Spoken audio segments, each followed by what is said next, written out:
ও আমার ভাইয়েরা, ও আমার বাবাজিরা, মুমিন ইমানদারের 6 গুণে গুণান্বিত হওয়ার মধ্যে 1 নম্বর গুণের কথা আল্লাহ রাব্বুল আলামিন বলেন, আল্লাযীনা হুম ফী সালাতিহিম খাশিউন। মুমিন ইমানদার তিনি নামাজের মধ্যে অত্যন্ত বিনয়ের সাথে নামাজ পড়েন যিনি। কথা আমি আবার বলি, খেয়াল করুন।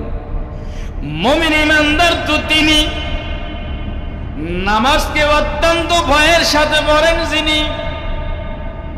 মুমিন ইমানদার তো তিনি নামাজের মধ্যে অত্যন্ত আদব আখলাক রক্ষা করে ভয় ভীতি নিয়া ইতমিনানের সাথে হুজুরি কলব নিয়া খুশু হুজুর সাথে যিনি নামাজ পড়েন ভাইজান, তিনি হলেন আল্লাহর ভাষায় ইমানদার। আর ইমাম